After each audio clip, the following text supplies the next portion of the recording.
Hmm. Welcome to the Booby Trap Podcast, Wine Films Murder, where the only thing wilder than the wine is the plot. I'm Tata Baps. And I'm Mamie Mellons. Tonight we're on the prowl with Cary Grant, Katharine Hepburn, and one very mischievous leopard. That's right. Tonight's case is Bringing Up Baby from 1938, the screwball comedy where love, chaos, and yes, petty crime collide. Cary Grant plays Dr. David Huxley, a paleontologist trying to secure funding for his museum and marry his fiancée until Katharine Hepburn's Susan Vance crashes into his life. Susan is a whirlwind. She borrows, quote unquote, David's golf ball, his car, and eventually him, dragging him into a series of disasters that include a real leopard named Baby and a priceless dinosaur bone. Cue chaos, mistaken identities, lost leopards, time, and a museum donation hanging in the balance. So this film was directed by Howard Hawks, who also directed his Girl Friday, that also starred Cary Grant, and we recently released a podcast episode on that film. So go ahead and see season 2, episode 4. Yes.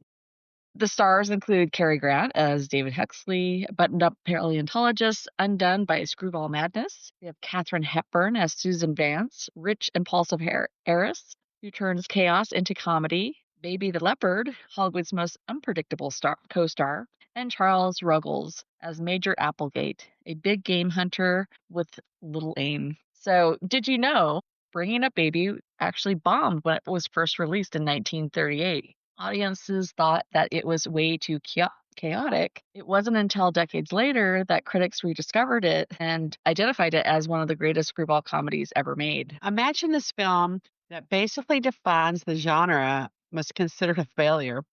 It even got Howard Hawks fired from his next RKO project, and Hepburn had to buy out her own contract just to escape being cast in Mother Cary's Chickens. So right from the start, this movie is pure screwball. Hawks said that there weren't any normal people in it, therefore everyone is a screwball. And that's thus where that term came from. And, poor Kate, by then she had been officially labeled box office poison, and Bringing Up Baby was her first real venture into comedy, and she needed help. So Hawks actually hired veteran vaudevillains to coach her timing. So much of the comic persona of Susan Vance was based on the zany characters played by Marion Davies, who we actually mentioned in his Go Friday, who was obviously a big silent films and talkie star. So Patsy 1928 is a great example. And in that film, she's doing impersonations of famous actresses at the time. An example is Lillian Gish, who did a number of films actually with D.W. Griffith, who we discussed in, I think, am I correct? Did we discuss about him in season 1, episode 5, The Romance of the Redwoods? Or am I thinking, okay, Yes. great. I was like, I wasn't sure if I was correct on that or not. We did. We absolutely did. So Cary Grant, on the other hand, of course, was a natural. He started in vaudeville. Hawks modeled his character David Huxley on silent film comedian Harold Lloyd, glasses and all. You'd recognize Mr. 2023 film Safety Last. That's in the hand of a large clock off on the side of a skyscraper. And, it's a really fun connection, and something I had referenced in our episode of His Girl Friday was about Superman. So Christopher Reeve actually based his Clark Kent persona in Superman on Cary Grant's performance as David Huxley. So that bumbling Professor Energy, the glasses, it all comes from Bringing Up Baby. I did not. I know. Isn't that so interesting? That was a very interesting fun fact. I loved reading that. Well, and that's interesting because then you're thinking, well, Huxley was actually based off of Harold Lloyd. So if you really think about it, right? Superman, Clark Kent persona is actually Harold Lloyd. Congratulations, Harold Lloyd. And yeah, because I know you feel kind of sorry for Harold Lloyd. Sometimes he kind of ends up in Charlie Chaplin's shadow. Yeah, no, he was great. But he had like injuries to his hand because he did all his stunts. So I think when he was hanging on that clock, he was missing part of his hand. Yeah. So very dangerous during that time period, but amazing. Yeah. And he was awesome. He was amazing. And then there's the famous ad lib from Grant when Anne Elizabeth asks him why he's wearing a woman's robe. He shouts, because I went gay all of a sudden. And it's considered Hollywood's first use of gay in its modern sense. That line was in the script. Grant improvised it. And no, Grant was not gay. Everything. I don't want to He stop. may he may have been happy, not gay in this context, And right? I'm going to Seinfeld this right away. And not that there's anything wrong with that. No, absolutely not. No, I mean, I'm an ally. honestly, even if he was, we'd still love him. I would love him anyway. So I might love him more. I don't even know. As you know, I am an ally, and you are too. Mhm. So yeah. So looking at Hepburn in this film, so she's very fearless around the leopard baby. The cat's real name is actually Nisa, and she rehearsed with them every day. Grant, on the other hand, was terrified. So in most scenes, he's actually behind glass barriers, and you can see the genuine fear in his eyes. Yeah. They used every trick to make it look real: split screens, rear projection, even a puppet leopard for close ups. If you watch closely, you'll notice the leash doesn't always line up. And here's a little filmmaking trivia. There's actually no musical score in the movie except for the opening and the closing titles. And all the chaos is driven by dialogue, timing, and lots of singing, actually. Sir, that makes me think. And his girl Friday was there? No. So that's like a common thing, right? It's same director, too. Yeah, and I No. didn't until this. I didn't pay attention to that. I'm so busy keeping up, I didn't even notice. So I think if you had the music in the background, it would actually be distracting. yeah, Even further, too much. more difficult to keep up Yeah, with everything that was yeah. going on. So the chaos spills right into the scenes with George the dog, who was played none other than Asta. That's the same terrier from the Thin Man movies. And hang on, don't give up hope on us. The Thin. We have an episode on the film The Thin Man, Yep, so you'll get to see. that's planned. So you'll get to see Asta. At the time, the dog Asta, aka George, this guy probably has identity crisis. Right. So he's Asta, aka George, real name Skippy, was one of the highest paid animal actors, earning $250 a week, Which is quite a lot if you think about the time period. a lot of ladies there were probably asking if he was single. And speaking of chaos, look at the scene in the museum. Those bones, the entire dinosaur skeleton was real museum property filmed at the Los Angeles Museum of Natural History. The climactic dinosaur skeleton collapsing gag was so good that Hawks actually recycled it in the musical On the Town, starring Gene Kelly and Frank Sinatra. So they even snuck in a few risque moments for 1938. Susan's brick dress, revealing her undergarments. And that was very daring during the Hays Code. Now, we've talked about the Hays Code many times. What this was a set of censorship guides for American films from 1934 to 1968 that banned profanity, suggestive nudity, and explicit depictions of crime, and restricted themes like homosexuality and miscegenation, which is sexual relationships or reproduction between people of different ethnic groups, especially when one of them is white. Officially called the Motion Picture Production Code, it was self-imposed by the film industry to avoid government censorship and maintain a moral standard for audiences. So what's interesting about Susan's dress when it gets ripped is actually that it was inspired by a real life event that came from a story that Grant told Hawks. And apparently his pants zipper once snagged a woman's dress at the Roxy Theater, and he impulsively, followed her. And so Hawks loved the story, and so he decided to put it in the movie. Now, I gotta ask, the zipper getting caught in the dress? I mean, okay. Yeah. I guess it's possible. Think about like the netting and that sort of thing. Anyway, Fox actually recycled this gag again in Monkey Business, so another Cary Grant film with Ginger Rogers, Charles Corbin, and Marilyn Monroe, and also in Man's Favorite Sport, starring Rock Hudson. And I will say, there's scenes in Man's Favorite Sports that make me laugh so hard. Like, I don't know what it is, but it makes me just break out laughing that I don't know. I don't think I laughed that hard ever. So anyway, great. I enjoy the film. Yeah. But interesting, many plot elements from this film were actually used also in the 1987 film, Who's That Girl, starring Minata. Yeah. So the line we just talked about, Grant's famous I Went Gay All of a Sudden line, delivered while wearing Hepburn's negligee, was Hollywood's first use of the word gay in modern sense, as we talked about. Yeah, it's hard to believe that this Zanny film was nearly ended two careers, and it's now actually preserved in the National Film registry, which is for being culturally, historically, and aesthetically significant. Yeah, and for good reason though. This is pure comedic anarchy, a dance between intellect, chaos, science, and instinct.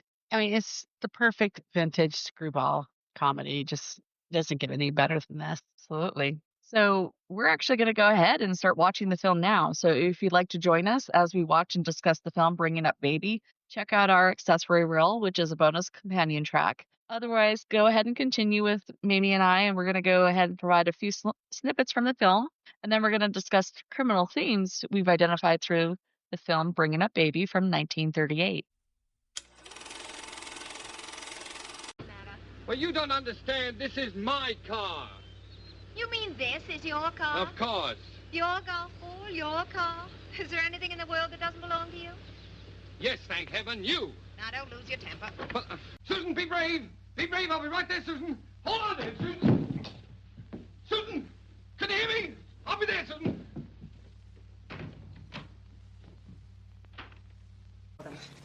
Susan, when a man is wrestling a leopard in the middle of a pond, he's in no position to run. Oh, look, David, a boot. A boot. Don't hit George, David. I wasn't going to hit George. Nip up. Make a note of that, Doc. Constable, she's making all this up out of motion pictures she's I suppose I saw you with that red-headed skirt in a motion picture. There you are, Doc. Another woman. Sure, I wouldn't be squealing if he hadn't given me the runaround for that other twist. Oh, so he's a lady killer. A lady killer? Why, he's a regular Don Swan. Loves the ladies, don't you, honey? He bops them over. 1, 2, 3, boom, just like that. He's a wolf. Oh, no, Come I'm on, a wolf. Johnny, No, we'll let wait me till go. no time. Susan! Susan, run, run!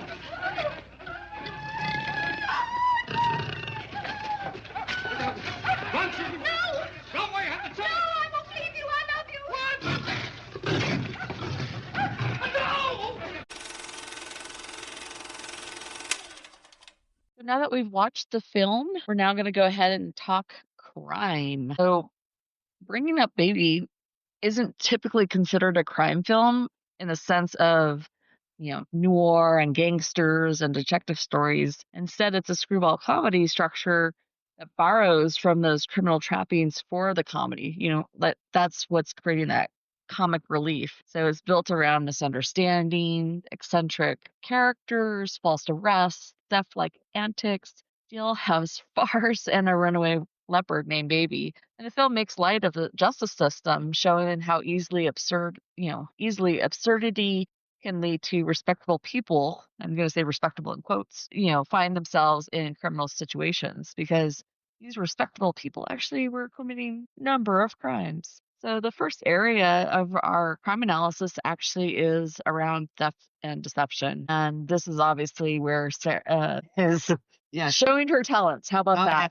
Yeah, she's a mastermind, definitely. So she's like borrowing David's golf ball, his car, his clothes, all without his permission, which is obviously leading to some of those comic misunderstandings that essentially are resembling petty theft, right?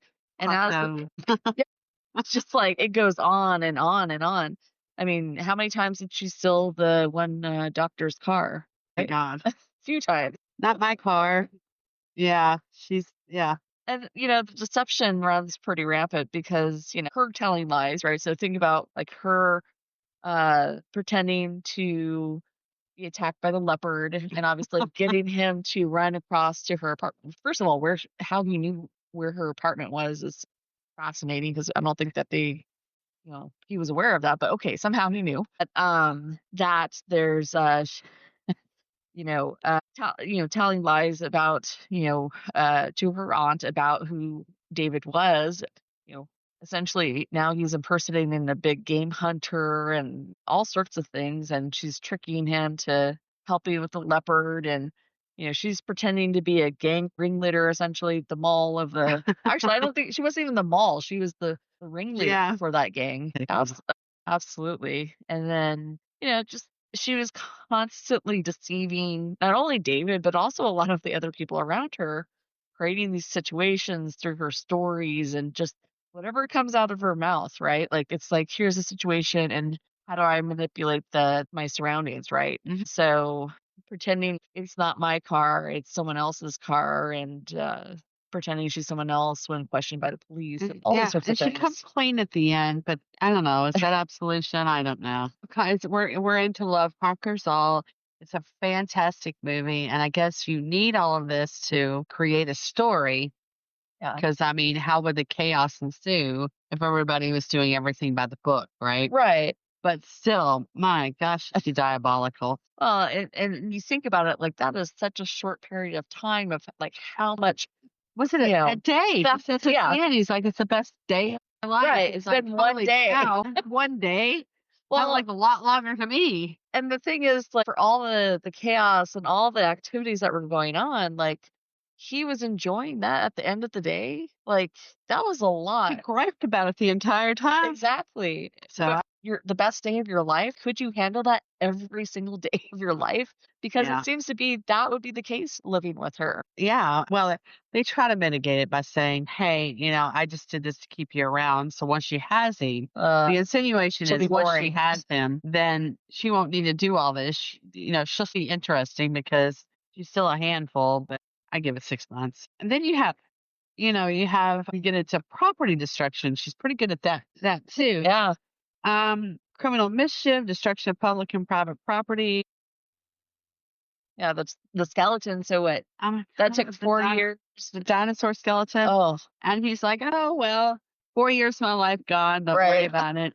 The I guess car the $1 million which they needed to like help with other yeah, things now is going to back into yeah. the restoration of the 4 years loss. His car, she's insured though, don't worry about it. His hat, a jacket, a dress, all unintentional, but just Yeah. the window with the pebbles. Well, I would say That's what he said. So modern when he's just like, I know I should move and leave, but I can't move. You can hear that in a modern movie. yeah, I know I should leave, but I can't move. And right. that is a great, great comedic line. And what else has she done? Well, hitting him with a rock with the forehead. Right. Like, I need a bigger rock. Yeah. And then just clocks him one. Oh my goodness. Well, it's like, why? So you threw pebbles and then you threw a massive rock. Like, The pebbles weren't getting the job done. like Well, that she would have throw been pebbles. some more. She threw Not only can. Yeah, yeah. She's a handful. she's definitely She's a a handful. handful for sure. So, like, one of the climactic sequences, Susan, David, and others end up in jail due to a series of Many we're gonna, wild. we're gonna call them wild mishaps, but let's face it, she's the center of the whole thing. Yeah. So their behavior is seen by the authorities as suspicious and disruptive, giving the movie a comedic brush with law and order. You have false arrest and a jailhouse mix-up. Very nice jail, by the way. I said. Yeah. No, absolutely. Very spacious and very nice. But it was the Westlake County Jail in Connecticut, so yeah, I imagine that it was. One stop short of the spa. Susan, David, and Leopard all end up at the local jail. Police mistake them for lunatics. I don't think that was a mistake. And criminals, and I don't think that was a mistake either. Yeah. Changes could have included charges, needed to be changes if that is true. The charges could have included, amongst other things, trespassing, disorderly conduct, reckless endangerment. Now, those are misdemeanors. What felonies can we come up with? I'm sure we think hard. I think there's some kidnapping in there, and I There think was they grant that kidnapping. Yeah. trafficking of wild animals across international borders, and I'm forgetting anything. I'm sure there were more. I'm sure I too many to mention. Too many to mention. So, one thing I wanted to mention about the jail. So there was the constable, and I was like, "Who was that guy? What was that guy's face? He's very familiar." So his name's Walter Catlett. Uh-huh. So he does these kind of wonky people, like where it's like playing very excitable, meddlesome, Yeah. temperamental, so hard type people. But what's interesting, the first image I see is a credit of him in the movie The Front Page from 1931, which is one of the which would be a remake. Mhm. Is it a remake or is it the initial film? The initial, I think. So the initial film from the play called The Front Page, but the remake would have been drum roll, Friday. His Yeah. Good Friday with Yeah. Cary Grant, Mm. which is our previous episode. I swear we're starting to get to 7 degrees of Cary Grant. There is an aspect of that for sure. Yeah, like I said, I mean, not that I would have recognized him maybe from that film, but it is interesting how things are all connecting. It's all connected. You'll get that one day. It's gonna happen. It's gonna happen. We're gonna make that a drinking game. I've said this before in other episodes where Yeah. that episode is going to be a drinking game, and we may or may not finish the episode. It's possible. We barely got through our his girl Friday without stumbling around. That was just one good bottle of wine. So That's very true. That Yeah. wine was very Yeah. nice. But so yeah, and obviously we had leopards on the film as well as the dog too. Asta / Skippy, aka Asta, aka George, aka what, Mr. Smith? After Smith and the Awful Truth. So he had many a names. He was quite the doggy. Lived to be 20. Yeah. Anyway, so the leopard itself becomes, obviously part of this criminal mischief too. Susan's decision to keep baby creates this havoc that could be seen as reckless endangerment or even violating laws around wild animals. So, it's played out for laughs, and off of her brother having sent the leopard over, right, potentially being trafficked, or Connecticut vacation. well, for his aunt, right, who always wanted the leopard, I guess.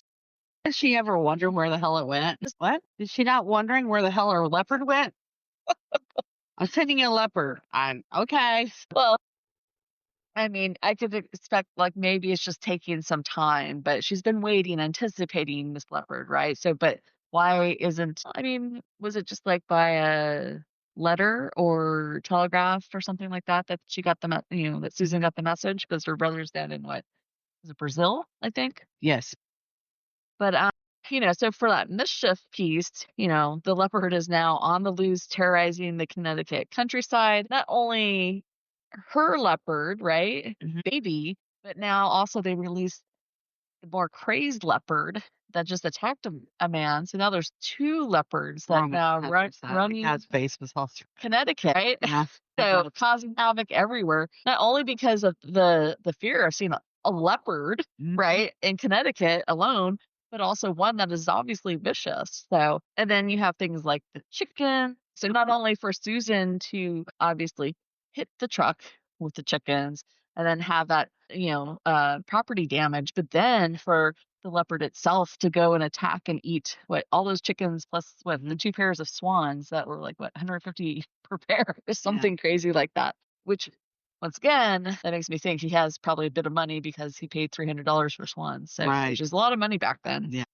But the bigger thing I think that I wanted to talk about was definitely the trafficking aspect, because I do think that for myself growing up around nature and animals and hunting and stuff like that, my brother has a background in zoology. My spouse has definitely been, interested in nature, and he did some ranger type stuff at one point. And then myself, I love nature too and animals, but this idea of the wildlife trafficking, right? So there's definitely been some notable kingpins and organized crime around wildlife trafficking. There's the Ivory Queen, this Chinese woman that was actually arrested in Tanzania for smuggling over 700 elephant tusks. Yeah, this portion of it makes sense. It's very sad. None of this stuff is happy things. Yeah. It's actually, but it's something that because this continues to happen, right? This is a way to bring it up. Also, like the fact that the wine that we're pairing with this film is connected to a leopard conservancy over in South Africa. Once again, it gives an opportunity to talk about this stuff that isn't fun. I mean, but we talk about other things that are not so great either. Yeah. You have Anson Wong. So he was also an infamous wildlife trafficker who was convicted in the U.S., but he actually was continuing his business through a new company while in prison. And you got to wonder, what are these people having access to? Because how are you able to continue to have a business even though you're in prison? Paying guards, paying people up, of course. You have the devil. So this was a man that was suspected of managing up to 15 poaching and trafficking syndicates. Syndicates. So who knows how many people were part of that. And he was arrested in Tanzania. You have the Argentine hunting operation, and it was a case involving a hunting outfitter that allegedly sold illegal hunting packages linking wildlife crime to organized crime for the first time in Argentina. So this is just notable activities. So obviously a lot more. And a lot of times they're also more individualized, right? Where it's like, the people who may be capturing or killing animals may be doing it so that they can have an income for their homes. The money can be very, very good, which is why they're willing to do that. Right. So, and then they're selling it usually abroad. It's not usually happening internal to their country per se, but So some cases involving some specific animals include there's eagle and hawk parts. There was a man sentenced to nearly 4 years in prison for killing over 3,600 birds and selling their parts on the black market. And I know there's an aspect of this for feathers. So there's certain like eagle feathers that I don't have all the notes in front of me, but it was like the man was selling illegal feathers to Native Americans who could actually have use of those feathers, right, for their traditional headdresses and other things, activities. But how he was getting the feathers was essentially he was poaching, I believe, the birds and that. So very sad, rather than this being just found on the ground. Yeah, the rhino horns. You have cases where there was a man who received a long prison sentence for illegally trafficking black rhino horns. And I mean, pretty much you have a rhino species that is what has one rhino where it's almost extinct at this point. A white rhino. So, and that's recent, very recent. And the thing is, let's say you go to look at a rhinoceros out in the wild in Africa, they trim their horns. There's very few places that actually have the horns still growing because they're trying to protect the animal itself from getting poached because people are killing them just for the horn, which is essentially it's the same material that your fingernails are made out of. Right. The Karen. You have parrots and spider monkeys where a mother and a son were actually sentenced for illegally importing endangered wildlife. So this included parrots at the various ports of entry into the U.S. Another case involved sale of toucans and spider monkeys. Like when I see people with parrots and Mm. I say this when I have conversations like this, any letters about it, I don't hear about it. What people have parrots and what is the cockatoos, and it's cute and all, but what people don't realize are the parrots. Cockatoos not as bad.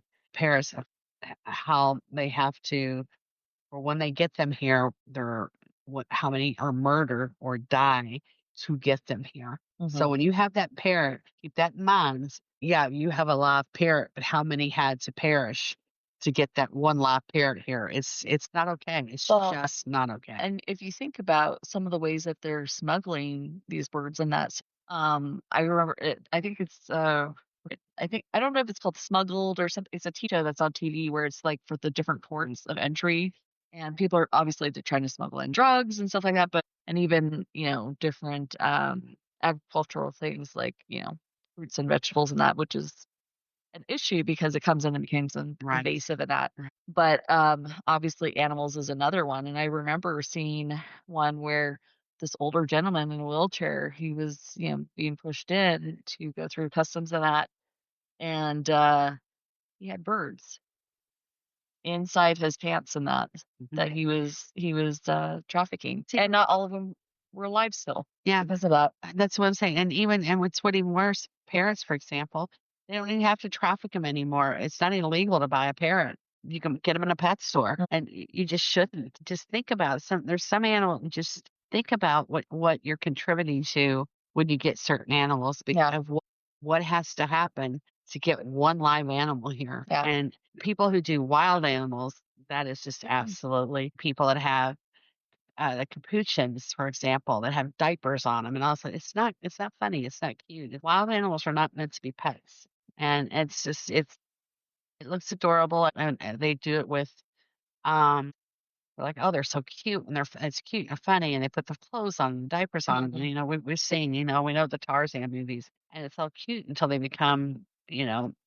adolescents, and then they work your face off, and it's because they're wild animals, and that's what they're meant to be. And you have the Tiger King that did all that other stuff, and even this movie, it's cute, but wild animals are not meant to be pets. No, they aren't. You And they're want to dangerous. get a cat, get a, I don't even think, I could get really out in the way out there on this. I mean, I don't agree with rabbits. I don't just get a dog, get a cat. Now, if you want a bird, a parakeet, they breed parakeet, domestically, and it's an easy thing. But so I can get very, very much on a soapbox about these Yeah. things, and it just think about the impact you're having on what it took to get one live animal here. And you're right, it could be dozens of dead animals to get one live animal here, and it's just not okay. And yeah, unfortunately, we'll be talking about some more of these, I- but I know it's Yeah. going to make you very, very sad. So, as I mentioned, because of the theme of the leopard,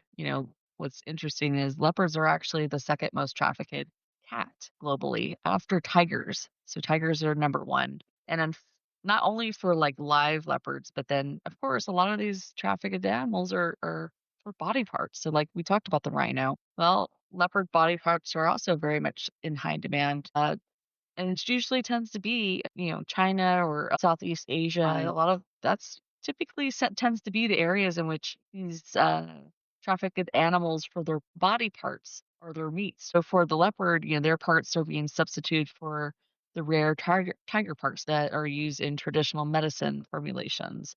In some African communities, the skins are actually part of traditional regalia, which is kind of where we get back to like the Native Americans and like the eagle feathers and that. So it's lived, and even some other cultures, right, too, where it's like there's there's allowances for some aspects of it as part of per certain traditions, right? Like long-term traditions, but like mainstream, that is, no go. So we have pangolins in Afrikaans. They're called etamaha, and those are illegally poached and trade. Pangolins is actually so widespread that they are considered the world's most trafficked mammal. This is my spirit animal, and I say that in the sense of it's a loner, does its own thing, it travels long distances, it's nocturnal, and very poor vision. So that essentially describes me, I think, just generally. So. But it's interesting because it is the only mammal species that is covered in scales. So even though, and once again, the scales are kind of similar to, we talked about like rhino's horns, so our fingernails, similar makeup. And even though they kind of resemble armadillos, they're actually not related at all. And that's always interesting when you look at like what's the resemblance. Like the elephant, the closest thing to an elephant kind of looks like a mouse. Like it's very bizarre how Right. these animals, even though they look very similar, they actually are not really related, not very closely related. But they're also, so penguins are also the most trafficked animal due to their high demand for their scales. And once again, that traditional medicine, and their meat is actually considered a delicacy in both Asia and Africa. Right. Now, gorilla trafficking, it's definitely serious, and it's a growing transnational crime. It's driven for the demand of live baby gorillas. People are looking at wanting to have a baby gorilla for an exotic pet. Now, this is the wealthy individuals or for commercial parks. Unfortunately, it's also for body parts that might be used for bushmeat and traditional practices. But what's really sad is that for every baby gorilla that's captured by poachers, it's estimated that between 6 to 7 adult gorillas are killed, because you're looking at these are family packs, right? You're looking at the mothers, you're looking at fathers, you're looking at other protective members that are fighting to defend the infant, just like any family would do. And that is why they're trying so hard to do when you see these, it's all over the internet now, when they have the gorilla trucks. And you go with the guys and meet the gorillas, because what they're trying to establish, particularly to locals, is that it is more profitable to keep them there and to protect them, Right. because of for tourists, than it is to, which there's an up and down side that when I Yeah. see that, I love seeing that. Although I worry that it teaches them not to be afraid of us. But it is good, just like for them not to participate in that activity. But I'm gonna tell you, those ones that go, the rangers that protect those gorillas and the patrol, and a few of them lose their lives every year. They get murdered. That do the snares and protect those gorillas are absolute heroes, and do that because to protect. Just there, it is a very, very dangerous profession because, and again, it's not been that long ago that one of them was murdered because there's just nothing to lose. Diana Fossey was murdered over this because they feel like they have nothing to lose. It is still a serious, serious problem, but it's not over yet for gorillas. But they have their numbers are recovering again, making them a I don't know that I agree with it only just because, it's cute. Myself, it's one of my bucket list items. You know that. Yeah. That I would love to go sit next to a gorilla. There's part of that, but there's also part that I don't know that it's a good thing for them not to fear us Right. because we are to be feared. Yeah. But I do like the fact that for locals, because they're poor, part of what drives them to do this is because they're poor, they need Right. money. It's easy for us to sit here and judge, but Right. that's how they make a living. They're But being sent over to obviously more wealthy nations. right, It's like for the baby gorillas, they're being trafficked to the Middle East, to right. South Asia, to the Far East, to China, etc. But so if you can get the total community where these gorillas live to get together and coalesce to protect them by bringing in revenue from tourists, and they realize that they're worth more money when they're there. Right. It's Because again, once they're not out of the woods yet. Their numbers are recovering. And one of the things you can thank Diane Fossey, they would be gone if not for her and bringing attention to what their plight was. And again, it's still very bad, but I think we can save them. And same with any of these animals. You've got to somehow or another figure out a way. There's some of them that I don't know. I worry, but you have to figure out a way for these people, whatever the local, some of them they're not trafficking it, but to some degree they are as orangutans. And it's like because we're encroaching upon their ecosystem. Right. Or then there's farmers that kill them because they feel like they're a threat to their farmlands. You just got to figure out a way to make them more lucrative than to be alive than dead. And it's a fight. It's a constant struggle. And I watch these nature shows, and it just and even talking about this. I used to love to watch nature shows and all about the gorillas and the orangutans. I'm especially with the gorillas and the orangutans. The great apes are some of my favorites. I hate watching it anymore because you know that they're going to get into what their endangered status is, and I don't want to put my head in the sand, but at the same time, it's like it's just heartbreaking. It's heartbreaking, and I say sometimes like if we, particularly gorillas, because they're so close to us, and we have to wear masks when we see them because their DNA is so close to ours. Same thing with chimpanzees. If we wipe them off this planet, really, we have no business being on this planet either. If we can't do any better than that, that's my TED talk for today. And any of these animals, any of these animals have a right there's no excuse. Oh, yeah. No, There's absolutely. absolutely no excuse to hunt any of these animals to extinction over ridiculousness. Absolutely. I mean, I know at one point when we decided we're going to go to Africa, we're going to see our spirit animals. We're going to see gorillas up more north, I guess. And I was super close to seeing the pangolin, which is very, very rare. And so I didn't see it in person. I actually saw it through the lens of like a professional photographer. And it's funny because I'm not like super emotional, you know that. But I actually got very emotional the fact that I just missed it. And because that was going to be the once in a lifetime moment.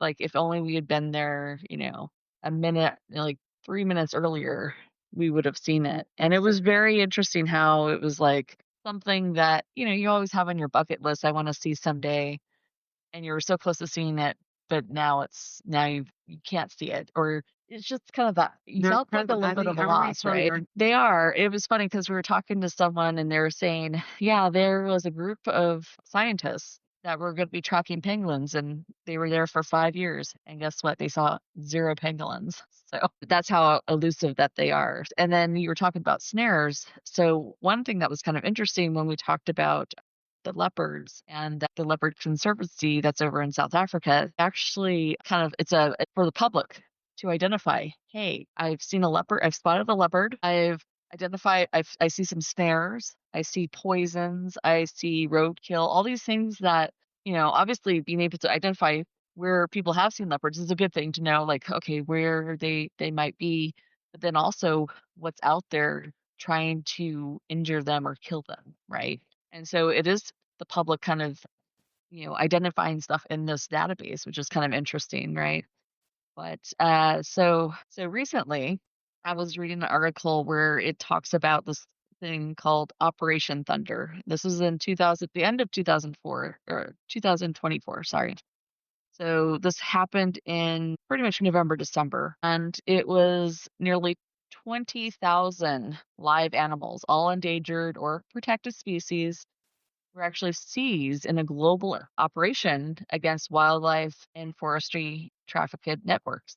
So it was jointly coordinated between Interpol and the World Customs Organization, and through the combination of various police, customs and border control, forestry and wildlife officials from 138 countries and regions. So this was like the widest participation ever. Essentially, these authorities ended up arresting 365 suspects and identified 6 transnational criminal networks suspected of trafficking animals and protected plants, which is incredible when you think about these numbers, right? So the number of live animals seized: 33 primates, 18 big cats, 12 pangolin, 127 birds. So birds is obviously a big number. Yeah. And 877 turtles, 1,731 reptiles. We have marine species, almost 9,000 pieces, and 22.4 tons. I don't know what that is.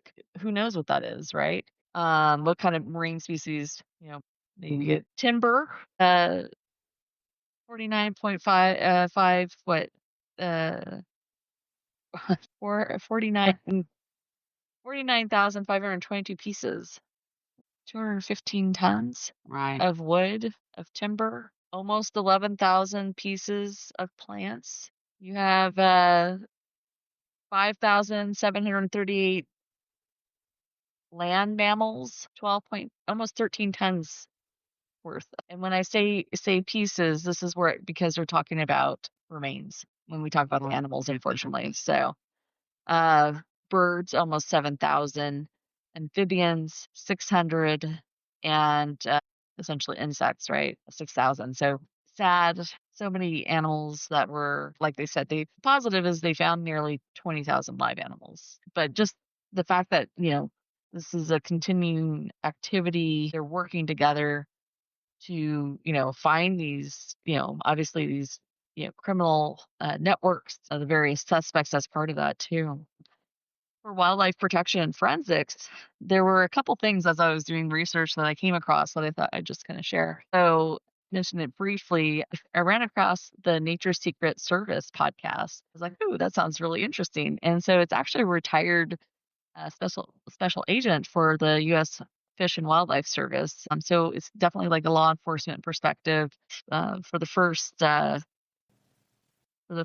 episode, second episode, actually, the combination, but they had like photos and case documents, part of a case that they were talking about that was like related to alligators, the American alligator. But, their episodes talk and interview with other law enforcement perspectives. So it's really interesting. There's also, and I think I had shown this at one point, where you have this Wildlife CIS Academy, which was kind of immersive crime scene type ideas for, wildlife crimes.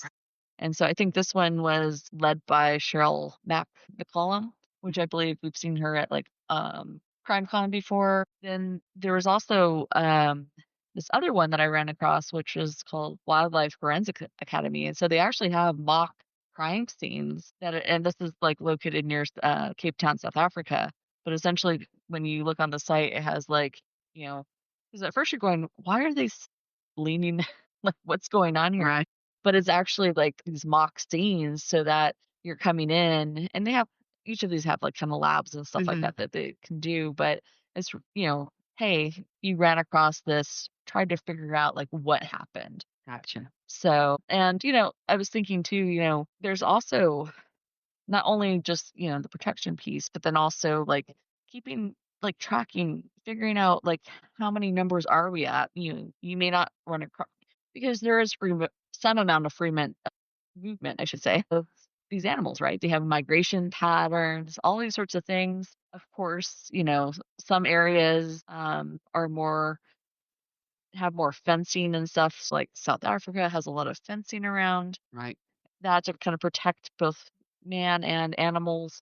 Whereas like the US has less of that. There's still areas, but how many times have we like seen deer running around or, Right. Right. that's pretty commonplace over here. But anyway, there's this thing called the Great Projects. And so I ran across it because my husband, like I said, has an interest in like, nature ranger, that sort of Mhm. interpretive type stuff. And so it's like might be difficult to still kind of continue down that path as a visit as a job, right? Mhm. But what about as a volunteer? And so I actually found this conservation project where there's various locations across the world, and it's just kind of like different conservation projects per location. So the Love one that. he's looking at is related to wild dogs, because or African wild dogs, because that's his spirit animal, right? So he's excited about that. He has summers off, so he can go forth and actually some of these you could do for like a week to up to like 8 weeks. Of Right. course, I was like, yeah, go the 8 weeks, go the 8 weeks. No. He's gonna do 4 weeks, which is Okay. still a lot. So I'm like, ooh, okay. But so that's why you're gonna see me more for that. But anyway, I just kind of wanted to mention that stuff because it's things to help you become informed. And also if you have opportunities, right, to Right. participate and learn more from I think that's from there. fantastic. That's Yeah. absolutely fantastic. I really want you to think about that. We can all contribute somehow. We were talking earlier where, I've um I've adopted a couple of gorillas, and my husband jokes, and we're going to get a gorilla. It's like, no, that's not funny. But no, it's just that is me contributing how I can contribute, at least financially, to a couple of organizations to contribute towards their conservation. The rangers and that you see that do that protection and protect that are risking their life to protect those wild animals and keeping poachers from you know um doing what they do and that are on guard at all and that are having to guard these animals Yeah. 24 hours a day, and that costs money and doing what they can. So it's like I might not be able to be over there where they are, but it's like whatever I can contribute to make sure that they're safe, I'm happy to do. We were talking earlier about that, and it's like, WWF and and I can't say enough good things. The Fosse Foundation. I know Jane Goodall, rest in peace, an absolute champion, champion, champion. She had a foundation, but because they are not really on the endangered, but they have their own struggles as well of what they go through. Again, of people thinking that the little dressing them up and putting them in diapers and look how cute they are. And then when they turn into what they are, which is very aggressive, they're wild animals Right. and killed. And it's just not fair because they're not meant to be. They grow up, and once they become, like I said, adolescents, when they're just, we see it in the news where they, literally are ripping that one neighbor where she had him and he grew up and he's full of testosterone. They're very strong. Yeah. They get very aggressive, tore her neighbor's face off.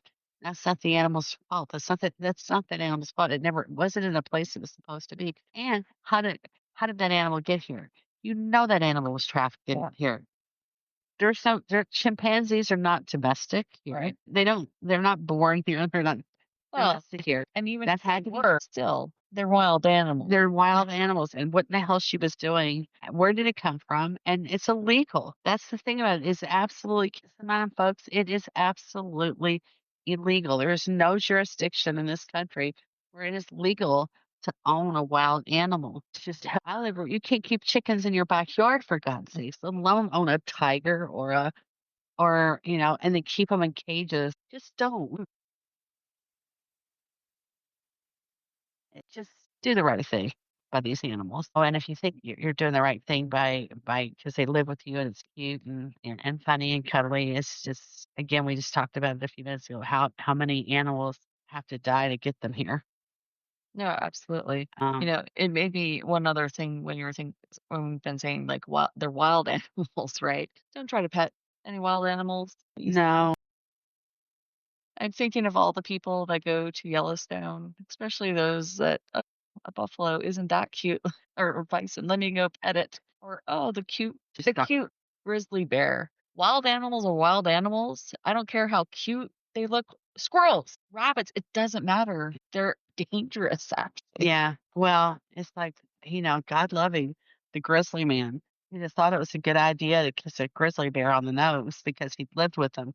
It's like kisses a grizzly bear on the nose. Well, and then they finally, and it's not funny, but it's like, I'm sorry, but, and it's not fair to the animal. And what I hate about it, just like when another time I say, I don't want to get letters from anybody, when your dumbass kid climbs over a fence they're not supposed to climb over and falls into an enclosure, and then they have to kill the animal because they're worried that they're going to maim or kill the child. I hate that. Well, this not happened too long ago, and it's like that's not okay. To me, it's Darwinism at work.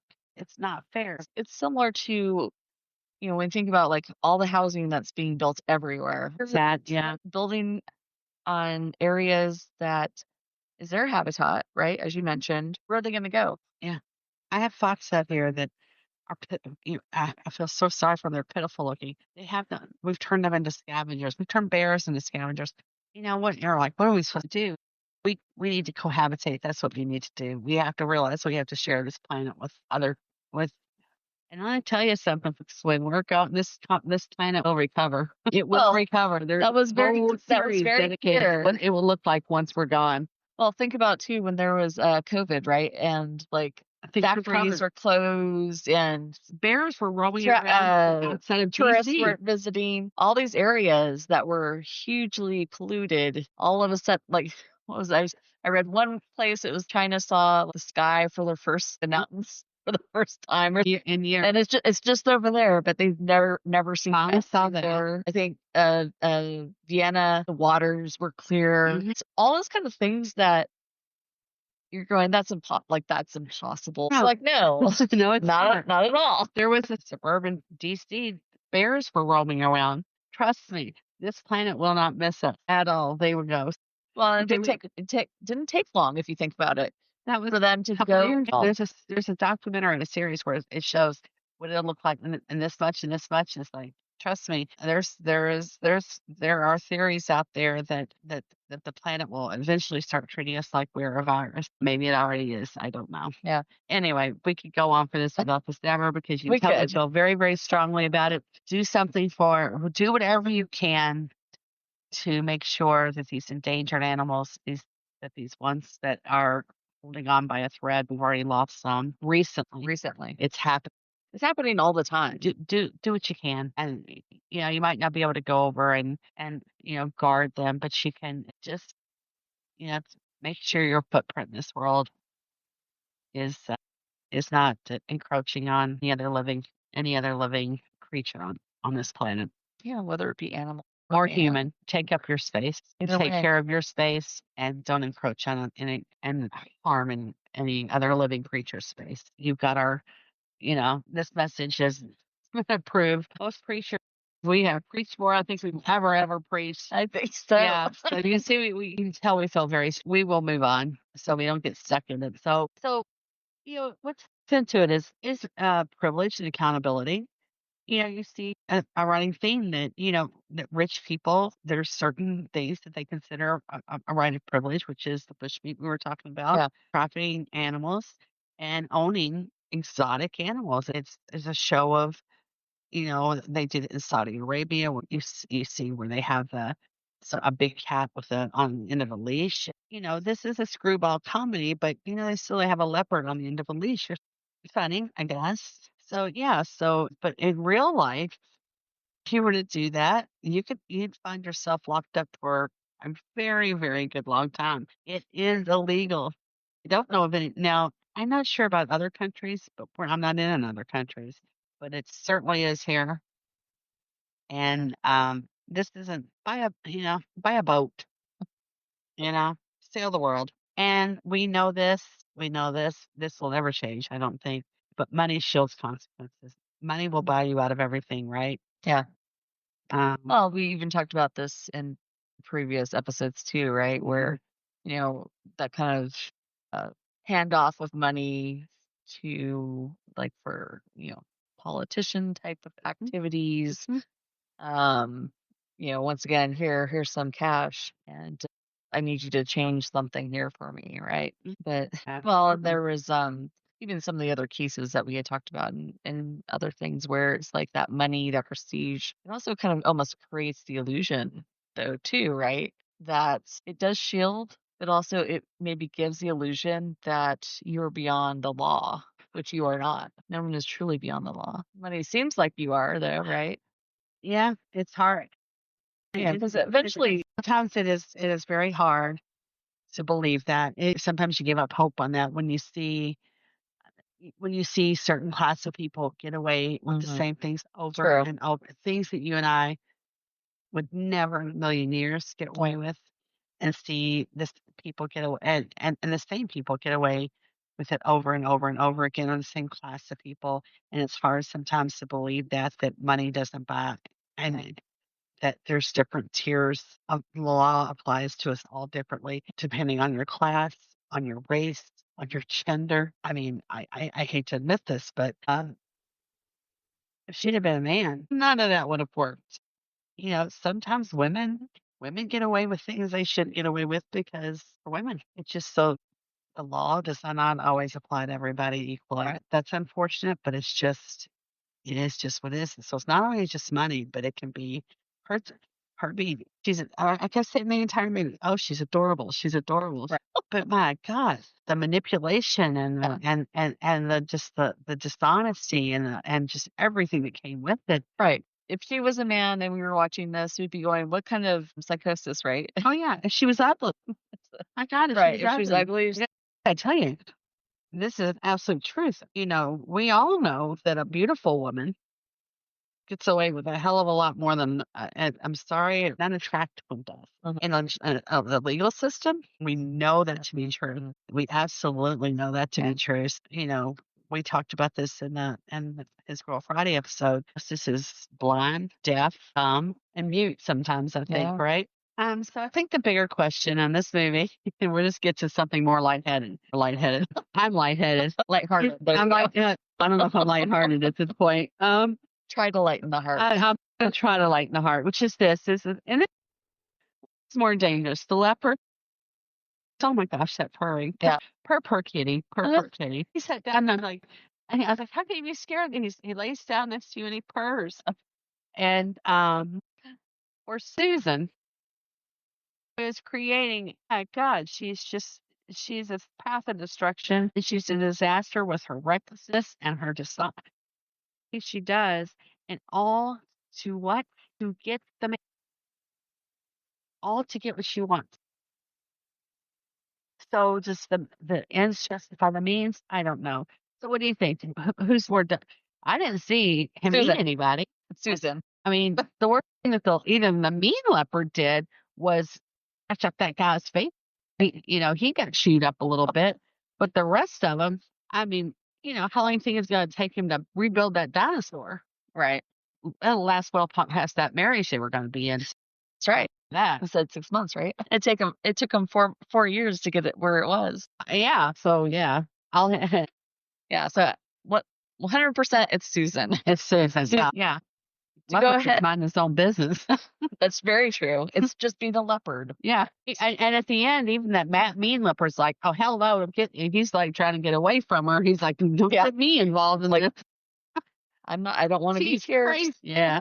To summarize today's podcast, we tasted Leopard's Leap Sparkling Chardonnay Noir Rosé from Western Cape, South Africa. We paired the wine with the 1938 film Bringing Up Baby. The film was directed by Howard Hawks and starred Cary Grant and Katharine Hepburn. This is the first of 5 films Hawks and Grant actually collaborated on.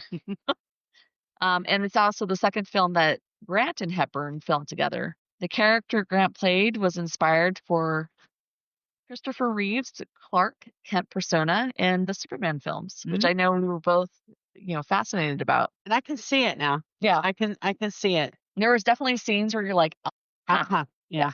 I see it. So Hepburn was fearless while Grant was terrified of the leopard, Nisa, aka Davy. And we ended up wrapping up our session discussing theft and deception, property destruction, false arrest, animal mayhem, and trafficking, and also wrapped up with privilege and accountability. So after all the leopard chases, bone mix-ups, and wardrobe malfunctions, what have we learned? Well, that love, like baby the leopard, can be tamed.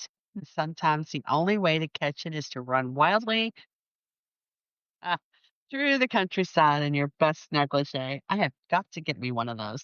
Negligee, not a countryside. Although I wouldn't mind having a countryside too. I'll take both, please. Okay, thank you. Exactly. Bringing Up Baby proves that romance doesn't need candlelight or violins, just a few misunderstandings, a wild animal, and one very patient paleontologist. It's chaos with a pulse. So raise your glass of sparkling chaos to Bringing Up Baby, the film that taught us that the fine art of disorder, joy of ridiculous romance, and the value of a good leopard in a bad situation. And remember, if your relationship ever feels a little too calm, maybe it's time to borrow a leopard. So this brings us to the end of this podcast episode. Booby Trap.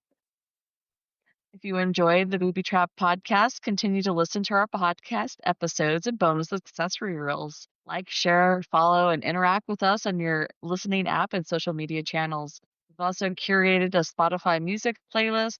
And in this instance, we've included the theme song, I Can't Give You Anything But Love, sung by Annette and Shaw, and more of your music, as well as some remakes of the theme song by such artists as Julie Garwood, Julie Garland, Bobby Darin.